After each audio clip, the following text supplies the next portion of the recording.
오늘 우리가 읽은 본문은 종의 노래 혹은 고난받는 종의 노래다라는 별명으로 잘 알려져 있는 이사야서의 본문입니다. 이사야 예언자의 이 예언의 말씀에는 크게 4개의 종의 노래가 실려 있는데 그 가운데 하나의 말씀입니다.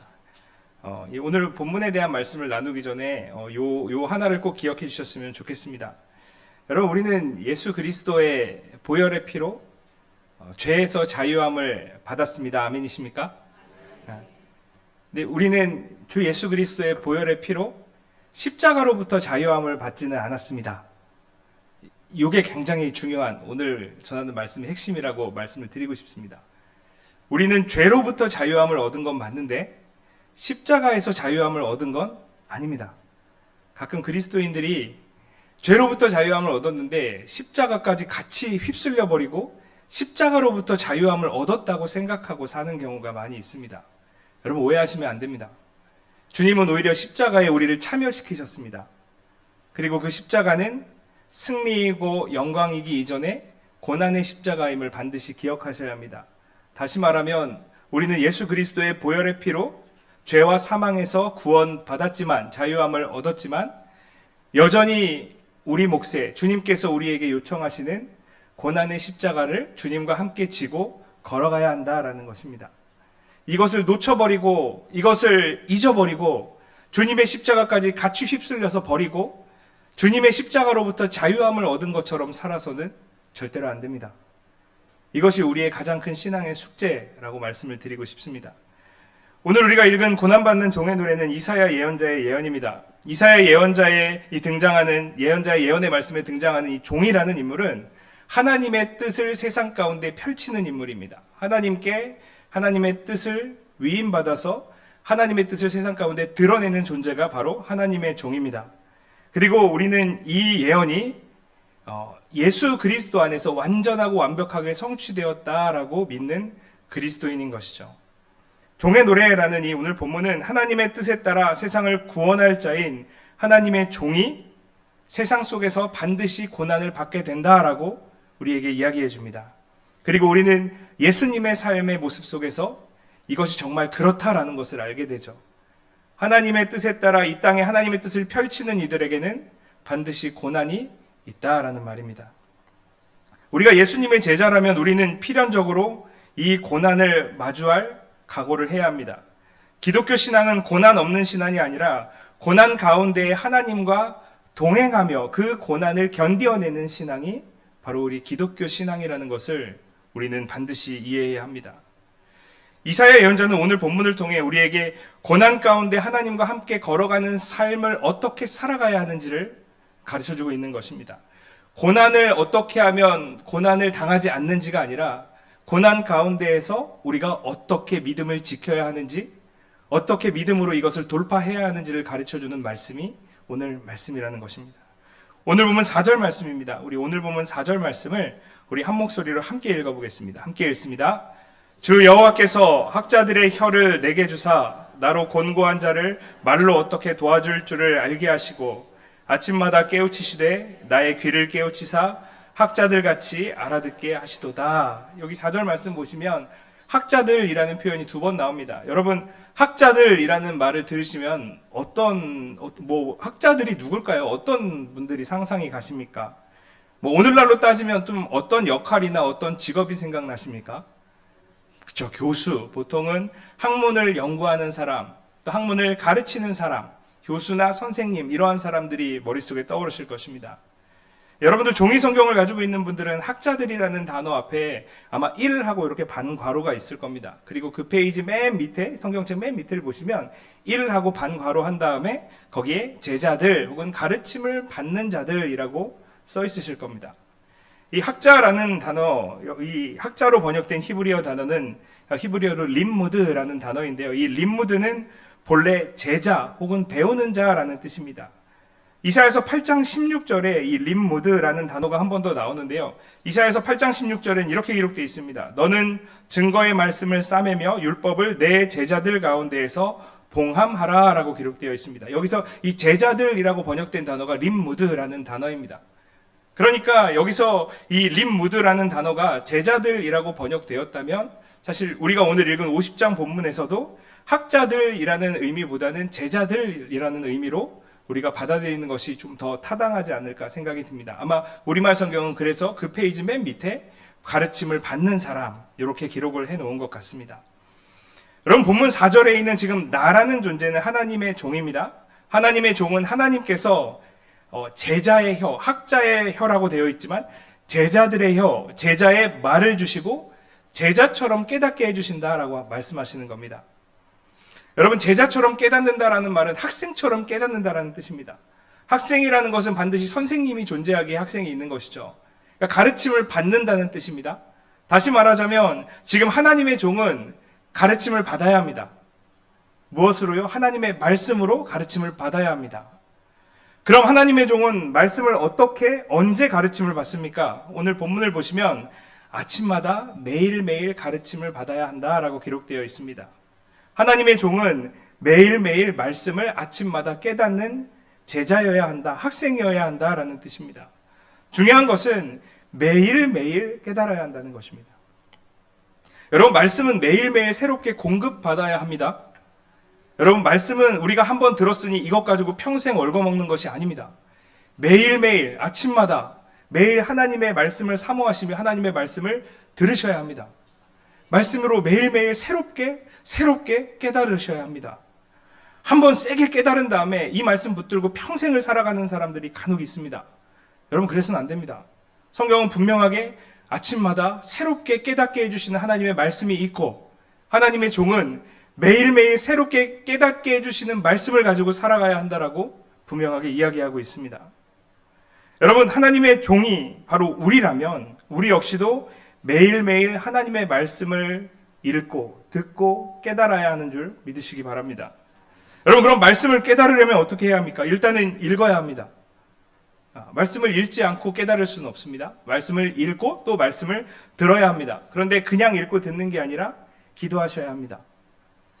수많은 사람들이 이 성경이라는 책을 일종의 인류의 고전이다, 세계에서 가장 인기가 많은 베스트셀러다라고 하면서 읽습니다. 예수님을 믿지 않는 사람들도 성경을 읽습니다. 제가 대학교 다닐 때 국문학과 교수님 수업을 들은 적이 있는데 이 교수님은 기독교인이 아닙니다. 예수님을 믿는 사람이 아닙니다. 하지만 성경에 대해서 너무나도 해박합니다. 이분이 문학을 연구하시는 분이다 보니까 성경에 있는 여러 가지 이야기들을 문학적으로 연구해서 그걸 가지고 글도 쓰시고 학문적으로 논문을 써서 발표도 하시고 하셨던 거죠. 성경을 너무 잘 알고 있습니다. 성경에 대해서 능통하십니다. 근데 중요한 건 이분에게 이 성경은 하나님의 말씀이 아닌 거죠. 그냥 읽는 겁니다. 그냥 내용을 아는 겁니다. 이 내용 안에서 뭔가 재미있는 이야기들을 발견해내고 주제를 발견해내고 연구하는 데 너무나도 탁월하지만 이 성경이 하나님의 말씀으로 들리지 않는 거죠. 여러분, 성경이 하나님의 말씀이 되려면 하나님께 기도하면서 읽으셔야 합니다. 기도하면서 읽으셔야 하고 기도하면서 들으셔야 합니다. 즉 매일매일 말씀과 기도 생활이 같이 가야만 우리는 매일매일 하나님이 주시는 말씀을 새롭게 깨달을 수 있는 것입니다. 그러니까 우리가 매일매일 습관적으로 말씀을 읽고 기도하는 것이 너무나도 중요한 거죠. 말씀과 기도, 우리가 교회에서 가장 많이 듣는 말이고 여러분 모두가 이 말씀과 기도 해야 된다는 거 다 아실 겁니다. 하지만 이것이 정말로 보석같이 중요하다는 것을 여러분 기억하셔야 합니다. 매일매일 하나님이 깨닫게 해주시는 말씀을 들으셔야 하고 매일매일 하나님이 주시는 말씀으로 살아가셔야 합니다. 그랬을 때 우리가 하나님의 종으로서 살아가는 것이고 예수님의 제자로서 살아갈 수 있게 되는 것입니다. 여러분, 말씀을 깨닫는 복을 원하신다면 매일매일 읽으시고 매일매일 기도하시기 바랍니다. 그런 의미에서 우리 교회에서 PRS 이렇게 하고 있잖아요. 그 공동체 성경 읽기라는 것이 중요한 아주 좋은 도구인 것 같습니다. 매일매일 의식적으로 말씀을 읽게 되고 여러분 PRS로 말씀을 읽으시기 전에도 꼭 기도하시고 읽으셨으면 좋겠습니다. 지금 보니까 PRS 그 그룹에 한 80분 정도가 가입이 되어 있는데 더 많은 분들이 가입하셔서 말씀 읽기에 동참하셨으면 좋겠습니다. 어떠한 방식이든 PRS로 듣든 아니면 성경을 개인적으로 읽든 말씀 묵상지 큐티책을 가지고 묵상을 하시든 매일매일 말씀을 공급받으셔야 하고 매일매일 하나님께 기도하셔야 합니다. 그래야만 우리가 예수님의 제자로 하나님의 종으로 살아갈 수 있게 되는 것입니다. 근데 문제가 있습니다. 하나님의 종이 되는 것은 너무나도 중요한데 하나님의 종의 삶에는 반드시 고난이 있다는 것이 중요합니다. 이것이 늘 우리의 숙제이고 문제이죠. 우리가 전도를 합니다. 전도를 할 때 사실 가장 마음속에 꺼리낌 드는, 가장 마음속에 부담이 되는 것 중에 하나가 그리스도인들에게 고난이라는 것이 없지 않다라는 것을 이야기해야 할 때입니다.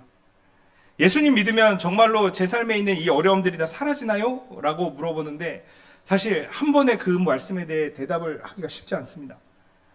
충분한 설명이 필요한데 그냥 그렇습니다 라고 해서 그래서 교회에 와서 예수님을 믿고 신앙생활을 하게 되다가 고난의 상황이 닥쳐왔을 때 걸려서 넘어지는 사람들을 저는 제법 많이 봤습니다. 여러분, 전도를 하는 것 중요하지만 전도하는 것 안에 복음의 진정한 의미를 가르쳐 주는 것이 반드시 포함되어야 한다는 것을 기억하셔야 합니다. 우리 그리스도인은 고난에서 분리되는 사람들이 아니라 그리스도와 함께 고난을 견디고 이겨내는 사람이라는 이 정체성을 우리가 기억해야 하고 또 복음을 전할 때에도 반드시 이에 대한 설명을 해드려야 한다라는 말이죠. 여러분, 고난의 문제가 바로 우리 그리스도인의 숙제인데 오늘 본문의 하나님의 종은 놀랍게도 이 고난의 문제를 극복합니다. 오늘 보면 6절과 7절 말씀 보시면 6절과 7절 말씀에 이렇게 기록되어 있습니다. 나를 때리는 자들에게 내 등을 맡기며 나의 수염을 뽑는 자들에게 나의 뺨을 맡기며 모욕과 침뱉음을 당하여도 내 얼굴을 가리지 아니하였느니라. 주 여호와께서 나를 도우심으로 내가 부끄러워하지 아니하고 내 얼굴을 부싯돌같이 굳게 하였으므로 내가 수치를 당하지 아니할 줄 아노라 라고 이야기합니다. 하나님의 종이 뺨을 맞고 모욕과 침뱉음을 당합니다. 고난을 당한다라는 뜻이죠. 반드시 고난을 당합니다. 그런데 하나님의 종은 놀랍게도 낙심하거나 좌절하지 않습니다. 수치와 모욕을 당했는데 흔들리지 않고 오히려 얼굴을 부싯돌같이 굳게 한다라고 말씀하고 있습니다. 얼굴을 부싯돌같이 굳게 한다라는 건 쉽게 얘기하면 얼굴에 철판을 깐다라는 뜻입니다. 전혀 흔들림 없이 단단하게 포커페이스를 유지한다는 거죠. 단단하게 자신의 마음을 다잡는다라는 뜻입니다. 고난과 모욕과 수치 속에서 오히려 단단해집니다. 이것이 가능한 이유는 하나밖에 없습니다. 오늘 본문 이렇게 이야기합니다. 주 여호와께서 나를 도우심으로 라고 이야기합니다. 하나님의 종은 하나님의 도우심이 너무도 분명하기 때문에 그렇기 때문에 고난과 모욕과 수치 속에서도 얼굴을 부싯돌같이 굳게 마음을 단단하게 붙잡고 그 고난을 이겨낼 수 있다라는 것이죠. 그러면서 8절과 9절에서 이렇게 이야기합니다. 나를 의롭다 하시는 이가 가까이 계시니 나와 다툴 자가 누구냐? 나와 함께 설지어다. 나의 대적이 누구냐? 내게 가까이 나올지어다. 보라, 주 여호와께서 나를 도우시리니 나를 정죄할 자 누구냐? 보라, 그들은 다 옷과 같이 헤어지며 좀이 그들을 먹으리라 라고 이야기합니다. 너무나도 확신에 차서 이야기하죠. 하나님이 나와 함께 계시고 하나님께서 나를 도우신다라는 확신이 오늘 본문에 있는 하나님의 종에게 있다라는 겁니다. 여러분, 고난 속에서 하나님을 신뢰한다는 것은 너무나도 어렵지만 또 동시에 우리는 하나님이 우리를 도우신다라는 것을 알고 있습니다. 우리가 알고 있고 하지만 그 말을 믿기가 너무도 어렵고 우리는 늘 이 간격 속에서 살아가고 있죠. 주님께서 나와 함께 하신다라는 그건 알긴 알겠는데 그런데 이 고백이 우리의 삶 속에서 믿음으로 나오지 않을 때가 많다라는 것입니다. 저는 성경의 이야기를 늘 읽고 들으면서 생각합니다. 나에게도 요셉과 같은 믿음이 있었으면 좋겠고 모세와 같은 다윗과 같은 믿음이 있었으면 좋겠다라고 생각을 합니다. 그런데 이 믿음을 가지기가 참 쉽지 않은 것 같습니다. 도대체 이런 믿음을 어디서 구해야 할까? 어떻게 하면 나에게도 강철 같은 믿음이 생길 수 있을까? 어디서 이런 믿음을 길어 올릴 수 있을까? 도대체 고난받는 종은 어떻게 이렇게 의연하고 단단하게 그의 믿음을 유지할 수 있을까? 그 이유는 단 하나밖에 없습니다. 이 고난받는 종은 매일매일 하나님이 깨닫게 해주시는 말씀이 있는 것입니다. 오늘 본문 어디에도 그 외에 다른 이유를 찾을 수가 없습니다. 수치가 행복하겠습니까? 고난과 치욕이 그것이 즐겁겠습니까? 고통스럽죠. 아프죠. 너무나도 화가 나고 너무나도 답답하겠죠. 하지만 이 고난받는 종을 유일하게 그 모든 어려움 속에서 견디게 해주는 단 한 가지는 하나님의 말씀을 듣고 깨닫는 것입니다. 중요한 것은 매일매일 아침에 하나님께서 새롭게 깨닫게 해주시는 말씀이 있다라는 겁니다. 여러분, 말씀은 부적 같은 것이 아닙니다. 주문 같은 것이 아닙니다. 말씀은 그런 것이 아닙니다. 말씀은 하나님께서 깨닫게 해주실 때 능력이 됩니다. 요셉 같은, 다윗 같은, 모세와 같은 믿음이요, 그냥 그 사건을 읽는 모든 사람에게 그 믿음이 생기지 않습니다. 하나님이 그 믿음을 말씀 속에서 주시는 겁니다. 말씀의 능력과 말씀을 읽는 것은 다르다라는 것입니다. 우리는 매일매일 하나님과 교제할 때 특별히 말씀 앞에서 림무드로서, 제자로서 말씀을 대해야 합니다.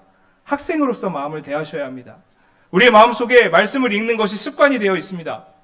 우리가 말씀을 여러 가지 방법을 통해서 읽고 듣습니다. 매일 나에게 주어져 있는 묵상 책일 수도 있겠죠. 아니면 매일매일 내 스케줄대로 읽는 말씀표에 따른 말씀일 수도 있을 겁니다. 어떠한 말씀이 되었던 우리는 이 말씀을 그냥 습관적으로 그냥 눈에 보이는 대로 읽는 것이 아니라 학생으로서, 제자로서 받으셔야 합니다. 내가 그냥 아는 말씀 아닙니다. 내가 머릿속으로 암송하고 어려서부터 계속 외워온 말씀이라고 해도 그 말씀 오늘 내가 하나님 앞에서 읽을 때 기도함으로 학생으로서, 제자로서 그 말씀을 대하셔야 합니다. 우리가 제자로서 말씀을 대하지 않고 그냥 오늘 하루 읽어야 할 과제로 이 말씀을 대한다면 그 말씀에는 능력이 없습니다. 그 말씀은 우리를 더 지치게 만들 뿐이지 우리와 하나님과 우리가 교제할 수 있게 만드는 능력의 말씀이 되지 않는다는 것입니다. 오늘 본문의 하나님의 종은 매일매일 하나님과 교제함으로 하나님께서 지금 내 상황 알고 계심을 확신합니다. 그리고 하나님께서 내 상황 외면치 않는다는 것을 확신합니다. 그리고 상황에 매이는 것이 아니라 매일매일 하나님 나에게 주시는 새롭게 깨닫게 해주시는 말씀을 받습니다. 그냥 읽는 것이 아니라, 그냥 나에게 주어진 과제로 읽는 것이 아니라 이것을 제자로서, 학생으로서 읽습니다. 내가 말씀 앞에서 학생이 될 때 나를 가르치시는 분은 하나님이 되시는 겁니다. 하나님과 나와 관계 설정을 하는 겁니다. 하나님이 나에게 그냥 과제를 내주고 던져버리는 그러한 하나님이 아니라 하나님이 나에게 이 말씀 속에서 능력을 길어 올려주시고 말씀 속에서 새 희망을 발견케 해주시는 그러한 하나님이 되시는 겁니다. 나의 선생님, 나의 스승, 나의 주님, 주인으로서 진짜 말씀을 나에게 주시는 하나님이 되시는 겁니다. 여러분, 이렇게 말씀을 받을 때 우리의 삶에서 하나님의 도움의 흔적들이 눈에 보이기 시작하는 거죠. 남들 보기에는 별것 아닌 것 같고 남들 보기에는 우연이고 운입니다. 그러나 매일매일 하나님의 말씀을 듣고 깨닫는 이에게는 모든 것이 섭리이고 은총입니다. 여러분, 우연과 운으로 살아가시겠습니까? 섭리와 은총으로 살아가시겠습니까? 이것은 사건이 결정하는 것이 아닙니다. 이것은 사건이 결정하는 것이 아닙니다. 하나님의 말씀을 매일 깨닫는 사람에게는 똑같은 사건이 그것이 섭리와 은총으로 내려오는 겁니다. 하나님의 말씀을 그냥 흘려보내는 사람들에게 이 말씀은 그냥 운이고 우연이 되는 겁니다. 여러분, 우리는 이 종의 걸음을 주목해야 합니다. 하나님의 도움을 받는 종에게는 분명히 고난이 있습니다. 하나님의 도움은 고난을 없애는 것이 아니라 고난을 견디고 고난 가운데 마음을 단단히 먹게 하고 믿음을 지키게 하고 이 고난을 마침내 통과하게 하는 것, 이것이 바로 하나님의 말씀이고 이것이 바로 하나님의 도움입니다. 부끄러운 것들이 부끄럽지 않게 되고 수치스러운 것들이 하나님이 함께 하심으로 수치가 되지 않는 것입니다. 이것이 하나님의 도우심입니다. 베드로는 베드로전서 4장 12절에서 14절까지 말씀에서 이렇게 이야기합니다. 우리 베드로전서의 말씀을 한 목소리로 함께 읽겠습니다. 시작. 사랑하는 자들아, 너희를 연단하려고 오는 불시험을 이상한 일 당하는 것 같이 이상히 여기지 말고 오히려 너희가 그리스도의 고난에 참여하는 것으로 즐거워하라. 이는 그의 영광을 나타내실 때에 너희로 즐거워하고 기뻐하게 하려 함이라. 너희가 그리스도의 이름으로 치욕을 당하면 복 있는 자로다. 영광의 영 곧 하나님의 영이 너희 위에 계심이라. 아멘. 여러분, 하나님의 영이 우리 위에 있을 때 치욕이 사라지는 것이 아니라 치욕이 복된 것이 된다라고 이야기하고 있습니다. 성경은 고난을 피할 수 없는 하나님의 종의 길이 제자의 길이다라고 우리에게 분명하게 이야기해 줍니다. 그리고 그 길을 걸어가심으로 그 길에 모범을 보이신 분이 있는데 그분이 우리가 잘 알고 있는 우리 주님이신 예수님이십니다. 예수님은 십자가 고난의 길을 피하거나 건너 넘어간 것이 아니라 고난의 길을 걸어가셨습니다. 그리고 십자가에서 구원의 승리를 이루셨습니다. 서두에 말씀드린 것처럼 그리스도인들이 종종 착각하는 것이 있습니다. 예수님이 우리를 위해 십자가에서 고난당하고 죽으셨으니 우리는 이제 십자가의 고난으로부터 자유하다라는 생각입니다. 여러분, 우리는 죄로부터는 자유하지만 십자가로부터는 자유할 수가 없습니다. 아니, 자유해서는 안 됩니다. 그 십자가 안에 구원이 있고 그 십자가 안에 바로 하나님의 뜻이 있기 때문입니다. 여러분, 우리는 십자가 고난으로부터 자유한 사람들이 아닙니다. 오히려 십자가 고난에 참여하도록 부름받은 사람들입니다. 우리가 예수님의 제자가 된다는 것은 예수님의 고난 위에 올라타고 그 고난 위에서 달콤한 열매만 따먹는다는 것을 의미하지 않습니다. 우리가 예수님을 닮아 예수님의 길을 걸어간다는 것은 예수님을 발판 삼아서 복을 받는다는 뜻이 아닙니다. 우리가 예수님을 따른다는 것은 예수님을 지나친다는 것이 아니라 예수님과 함께 십자가의 길을 걸어간다라는 뜻입니다. 예수님과 함께 가는 것이고 그 고난당하시는 예수님 안에 머무는 것이고 예수님과 함께 살아간다는 것입니다. 이것은 예수님과 함께 고난당한다는 의미이고 그 고난을 함께 통과한다는 뜻입니다. 그리고 그 고난 너머에 있는 부활의 기쁨을 맛본다는 뜻입니다. 여러분, 우리는 예수님을 앞서서는 안 됩니다. 그냥 우리의 삶의 결정과 선택에서만 예수님을 앞서지 않는 것이 아니라 고난이라는 문제 앞에서도 예수님을 앞서서는 안 됩니다. 예수님이 고난받는 종이었다면 우리 역시도 고난받는 종이 되어야 합니다. 고난이 좋아서가 아닙니다. 고난이 행복해서가 아니라 예수님께서 고난의 길을 걸으셨기 때문에 우리도 고난의 길을 걸어야 한다라는 것입니다. 사랑하는 여러분, 고난받는 종이신 예수님을 하나님께서 살리셨습니다. 예수님을 살리신 하나님께서 우리가 예수님과 함께 있을 때 우리 또한 살리실 줄 믿으시기 바랍니다. 그러한 의미에서 우리에게 주어진 고난의 때를 우리는 제자로서, 학생으로서 말씀 앞에서 살아가야 합니다. 매일매일 말씀을 깨닫는 삶이 우리가 고난을 견디는 삶이 되도록 인도할 것입니다. 그리고 우리를 도우시는 하나님께서 우리를 고난의 끝에 있는, 그리고 고난을 뛰어넘는 부활의 삶으로 인도하실 것입니다. 다시 한번 강조드립니다. 결국 고난받을 때 우리가 기억해야 할 것은 말씀이고 기도입니다. 이것은 하지 않는 사람에게는 너무나도 진부한 말이지만 이것을 하는 사람에게는 보석과 같이 귀한 말씀입니다. 여러분 잘 알고 계실 겁니다. 말씀과 기도의 능력이 우리의 삶을 살리고 우리의 고난의 때를 이겨낼 힘이 된다는 것은 이것은 하는 사람들만 압니다. 하지 않는 사람들에게 너무나도 진부한 말이죠. 사랑하는 여러분, 2026년 이제 1월이 막 끝나가고 있습니다. 우리가 결단하고 우리가 마음으로 꿈꾸었던 것들이 얼마만큼 펼쳐지고 있는지 모르겠습니다. 그리고 1월 이 한 달 안에 우리는 주님과 동행하는 삶을 결단했지만 우리의 삶에 고난이라는 것이 분명 찾아온 경험들이 있으실 겁니다. 여러분, 그것이 정상입니다. 그리고 그 고난을 견뎌내십시오. 여러분들의 능력과 힘으로 견뎌내는 것이 아니라 매일매일 새롭게 깨닫게 하시는 하나님의 말씀 앞에 선 나의 제자로서 학생으로서의 삶, 이것으로 고난을 견디고 이기시기 바랍니다. 하나님께서 반드시 우리를 도우실 것이고 반드시 우리를 선하게 인도하실 것입니다. 우리의 모든 삶이 우연이나 운이 아니라 하나님의 섭리와 은총이 될 것입니다. 그 마음 가지고 한 해 마음을 단단히 붙드시고 부싯돌과 같이 마음을 굳건하게 하시고 그렇게 모든 상황 속에 흔들리지 않고 믿음으로 승리하는 저와 여러분 되기를 예수님의 이름으로 축복합니다.